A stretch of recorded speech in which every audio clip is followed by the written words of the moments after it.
On this episode of ResiWeek, SONOS has a new channel focus, CEDIA acquires the cinema designer, RTI partners with Pulse 8, and Vin Bruno is the new CEO of Rayva. All this and more on this episode of ResiWeek. The network for the AV industry. What are you listening to? This is AV. This is AVNation. This is AVNation. This is ResiWeek episode 135, Raising the Bar. Support for AVNation is brought to you by Chief, the global leader in commercial AV mounting solutions, and by Access Networks. Welcome to ResiWeek. This is your weekly wrap-up of all the latest news and stories for the residential AV industry. I'm your host, Matt D. Scott for AVNation.tv, and today I'm pleased to be joined by the one and only Mitchell Klein. He is the Executive Director of the Z-Wave Alliance. How are you, sir? Fabulous. Great to be here again, Matt. Always enjoy this. Thanks so much for coming. And we have Ed McConaughey. He is the CEO of RTI. How are you, sir? I'm great today. Good to see you guys. Thank you guys so much for joining us today. We're going to kick today's show off with a story that I actually wrote about SONOS and their new dealer changes.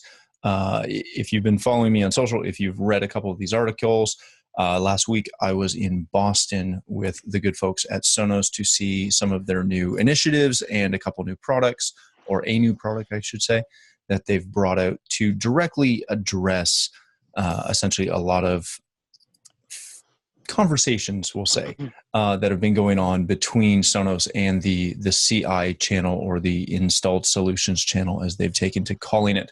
Mitch, I want to start with you on this one. We've followed SONOS within the channel for really since they debuted.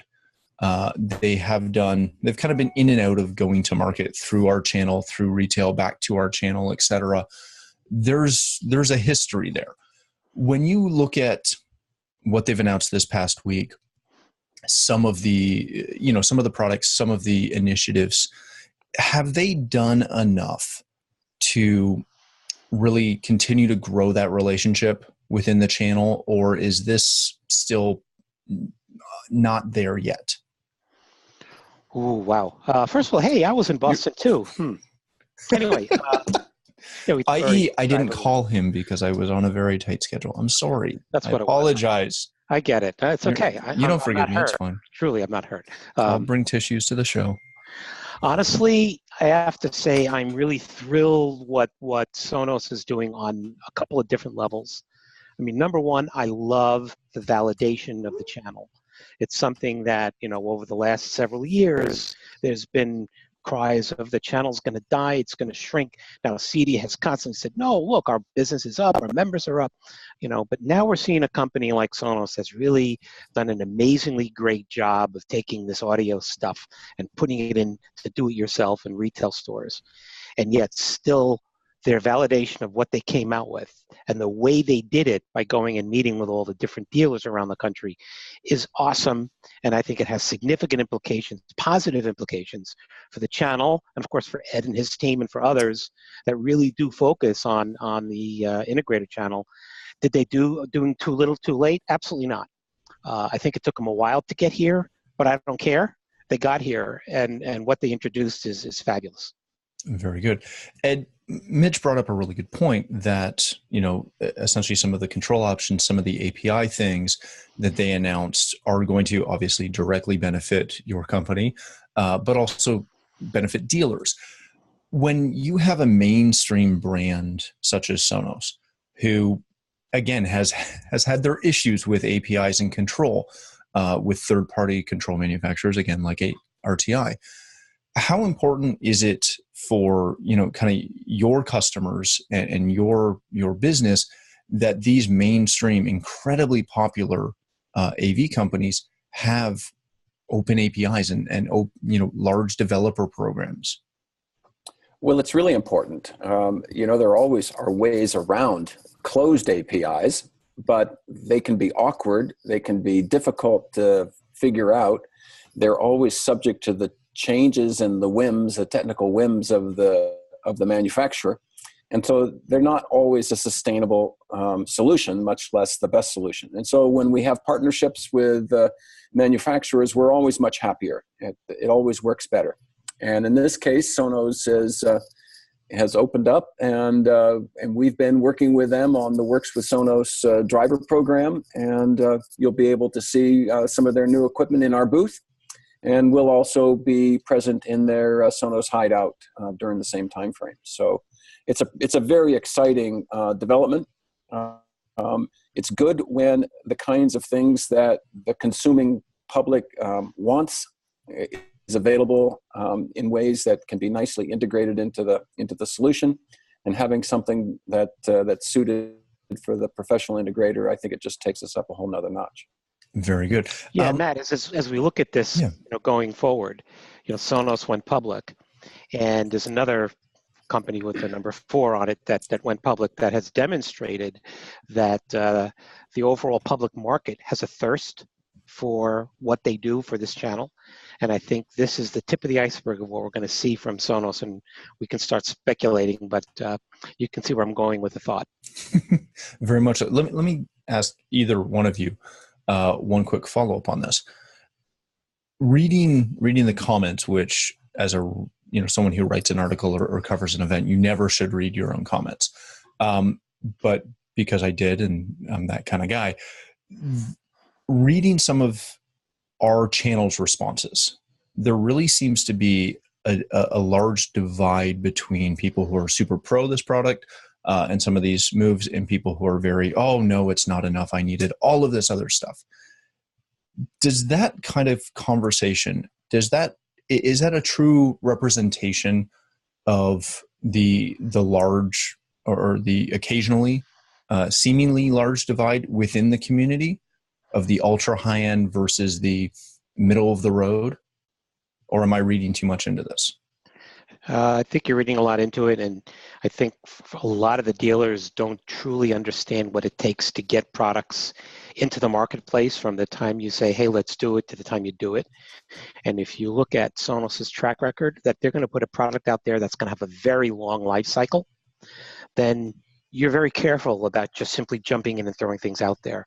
I know from personal experience, having spent a bit of time with the Sonos folks years ago, that an official API was on their list for quite some time.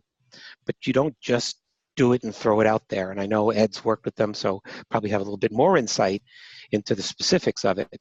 But I think those dealers that say, hey, I need this and this, and you didn't do this and this, they just don't understand the process of what it's going to take to get some really solid stuff out there. And I know Ed can speak to that too. Very good.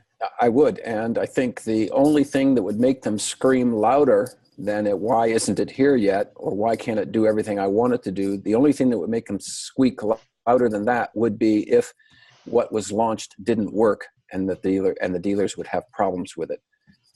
It doesn't take very many bad tastes to wipe out a whole bunch of good feeling. Very good. All right, gentlemen, let's move on to our next story of the day. This comes to us from Residential Systems. CEDIA has acquired the Cinema Designer. If you don't know what the Cinema Designer, which is now being rebranded as the CEDIA Designer, it was a piece of software created by Guy Singleton and his team.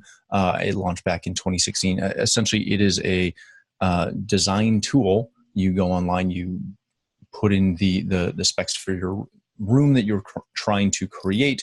You start to select the manufacturers or the products that you're looking for, and this does the majority of the complex math for you and gives you a really nice render so that you can go in and present that to your clients. Ed, I want to start with you on this one. This has been a very well-received piece of software within the market. It's something that everyone I know who's either paid to use it or done a demo of it really just loves this thing. It allows you to put together essentially a true cinema or media room proposal incredibly quickly. What does this mean to your average CEDIA member to now have access to, again, the entry level of this included with their membership benefit? What does it mean to them from a business standpoint? I think a tool like this can democratize the space. Not all integrators, not all dealers have equal skills in performing marketing and the sales and promotion kinds of activities to their customers. There are some who are clearly very talented and do a nice job, but there are a large number of smallish firms that don't have the resources, maybe haven't had the background.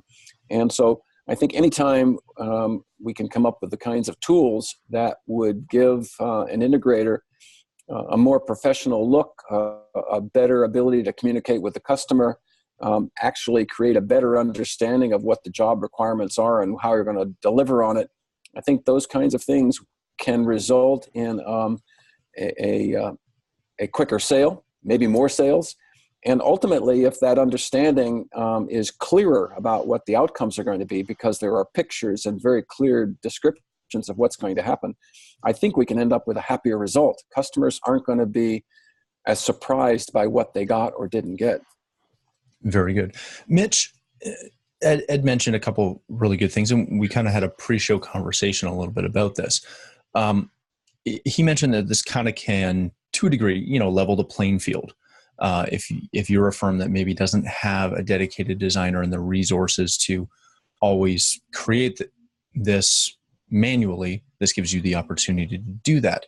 On the flip side, there may be people who say, well, you don't really understand what is going into this. You just entered stuff into a program and all of a sudden you have a result. Is it something that is going to make competition easier, harder? Like, normally I would say that this will allow CEDIA members to differentiate really easily with people who aren't CEDIA members. What does it mean for CEDIA members who maybe are both CEDIA members competing on the same bid? I think you answered it. No, I'm kidding. No. Well, okay. First of all, just because you have the software doesn't mean you can walk the walk. Okay, you can talk it, but doesn't mean you can walk it. My feeling is those who use it will have a better chance of success, like Ed said, of delivering a positive end result. Much better than not having it. And if I'm a company that has my own designers and I'm competing with someone else who just launches a software, if I can't differentiate myself because he's got software and I got people, then maybe I should just get rid of the people and just do the software. So really, it's not because you have software you can compete with me. It's not. What it says is because you have software, you can do a better job. And I think that's the bottom line. And it raises the bar for the deliverables for CEDIA. It addresses that high end. It gives everyone a good experience. And I'd love to see more software like that coming out. Very good. Mitch makes a good point. I think that there are a lot of tools in the marketplace, programs, design tools, other kinds of technologies that enable people to speed up or supplement the work they're doing.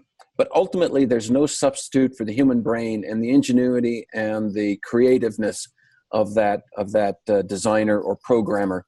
And ultimately, I think that homeowners and business owners who want to have office and home automation systems also want an interesting solution, a customization, a creative capability that represents their home, their personality, their whatever.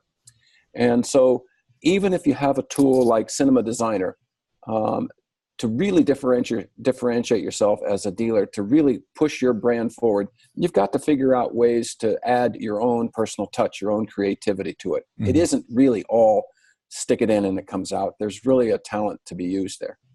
Very good.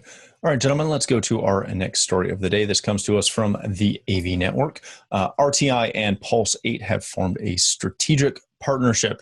And this is one of the things that makes me very happy that we have Ed here. Essentially, if you don't know Pulse 8, they are a developer of AV control and distribution systems based out of the UK. And this partnership will bring their video distribution tech to essentially the Americas under the RTI brand.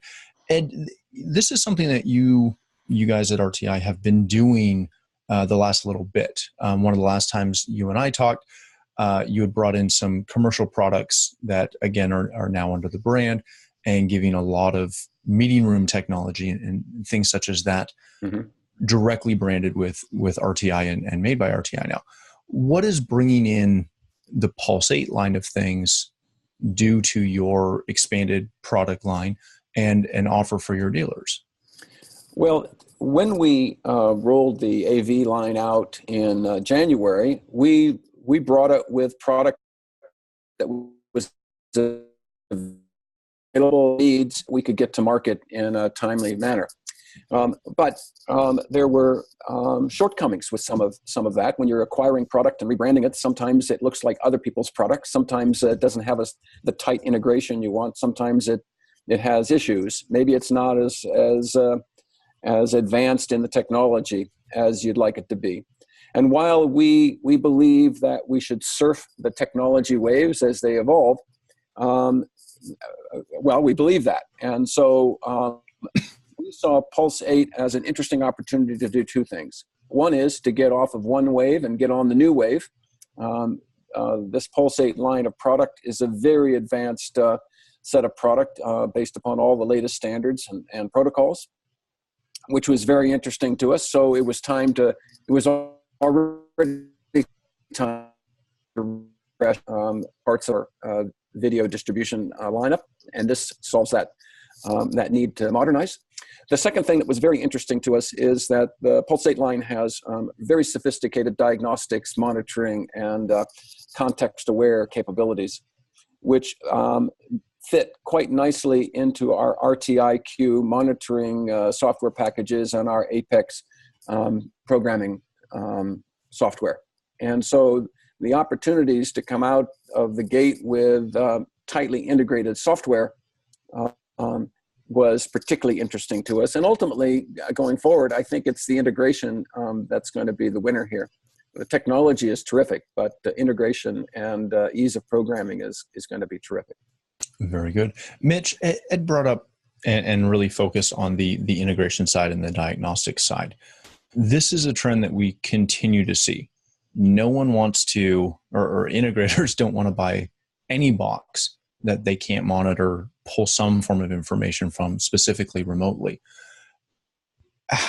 Are we to the stage where if you sell just a basic box, no one really wants to buy it if they can't get that diagnostic back from it? Yes. And there's more to it than that. So first of all, the term that I heard, and I've been seeing it more and more, is tight integration. And I think monitoring, yes, we'll get to that in a second. But the tight integration thing is the killer app, if you will. I'm seeing that with other brands as well. You know, we talked about APIs a little bit earlier. You know, that's okay. It's very limited and requires a lot of work on the part of the dealer more often than not, which is better than writing a driver, which is better than not being able to do anything. So, you know, you kind of have your hierarchy. But the tight integration, to me, that's the home run. And the fact that you can also now do diagnostics, you can get notifications and do monitoring, that's critical too.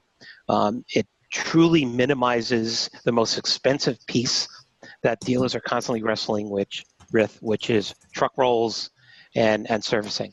And so the more that they can address before ever having to roll a truck or send a technician is huge. And so, you know, I give a huge credit to RTI for setting this up. And again, we're seeing this across a lot of other brands as well. The tight integration, whether you acquire them or not, the fact is if it's tightly integrated and then you add on that monitoring capability, that's your home run right there. Very good. All right, gentlemen, let's go to our last story of the day, and we'll kind of stay on the thread of home theaters and things such as that. This comes to us from CE Pro. Vin Bruno was named, or has been named, the Rayva CEO, the former Crestron exec and the former CEO of CEDIA, who had a stint with Alltech Pro, is now the CEO for Rayva. If you don't know Rayva, they are a company that designs, again, theaters, and can provide you as an integrator with essentially a list of products and even supply you products if you don't have access to specific models and things such as that, so that you can have a turnkey, very good looking, good quality, properly engineered theater, specifically from the minds of Theo. Mitch, I want to start with you on this. We're seeing, again, a lot more of these service type firms grow. We're seeing, you know, Rayva has seemed to have some great success within the channel. What does it mean for dealers and integrators and people that are working with Rayva to see Vin come on as the CEO? Does it mean anything? I think it's very significant, and I'm thrilled to have Vin back in our channel again. I can make all kinds of jokes, but the bottom line is I'm really glad to have him back into our channel, because he has always had this vision of building close relationship with the design build community. And I think that's the big success for all CEDIA members, whether or not you're a Rayva dealer. We all know that Vin is going to go out there and proselytize using the professional, and whether or not it's a Rayva cinema, which obviously that's his goal, or whether or not another CEDIA dealer is going to come in, is the fact that he's built a relationship or maybe brought some awareness to the fact that, hey, you can hire a professional and get a much, much better end result. This is big. And listen, I adore Theo Kalamarakis. I think that there's a group of really, really talented people there, and hopefully you're doing business with them. But even if not, Vin's return to the channel is a big win for everybody. Very good. Ed, I'll give you the last word on this.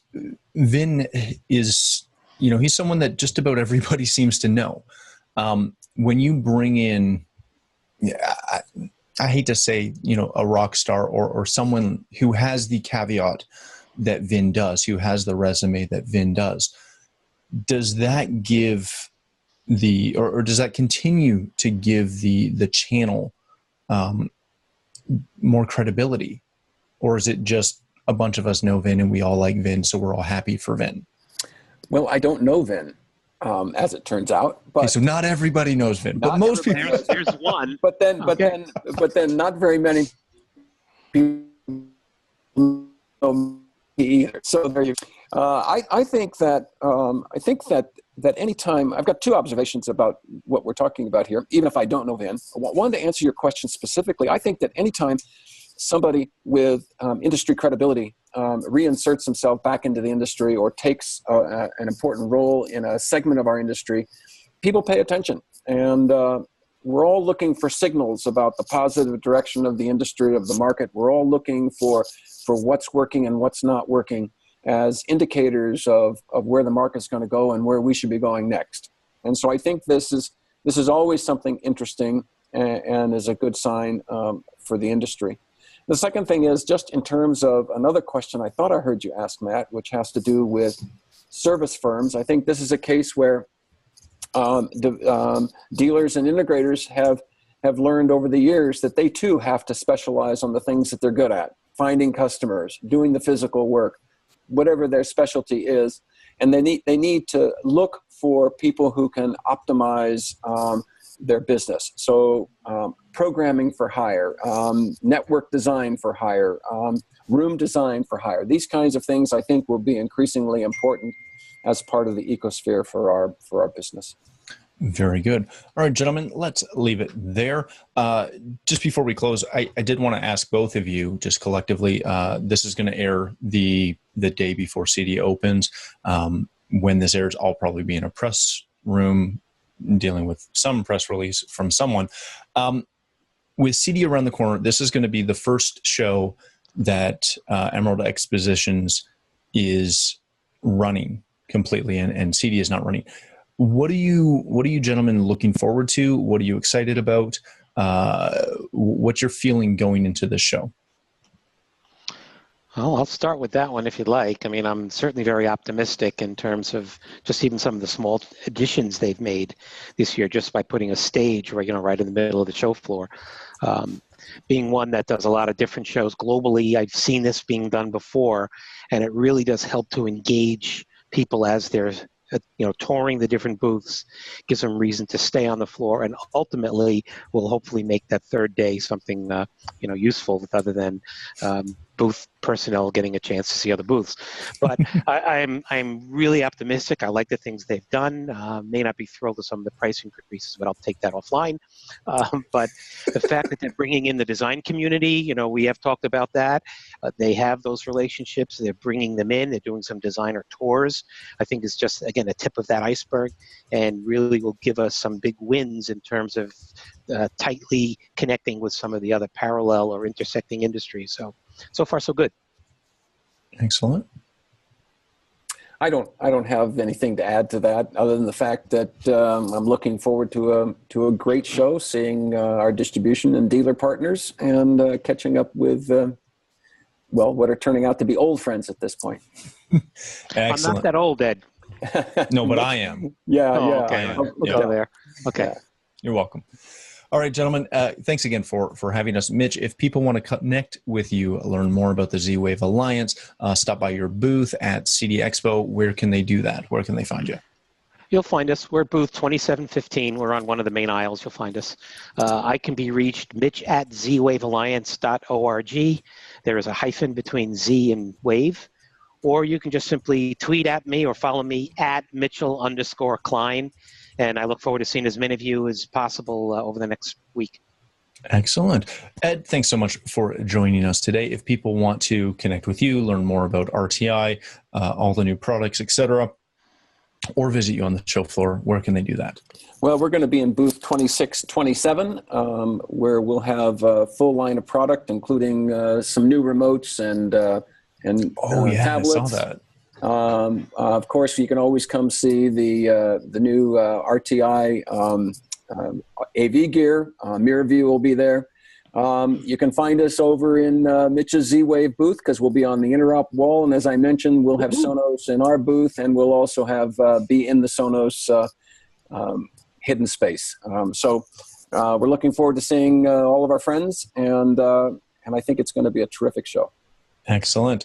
All right. Thanks again for joining us. For myself, if you'd like to connect with me, you can find me at Matt D. Scott on Twitter and every other social platform. But more importantly, please stop by AVNation.tv, where you'll find this show, as well as a wide variety of our other shows with all the verticals that we cover.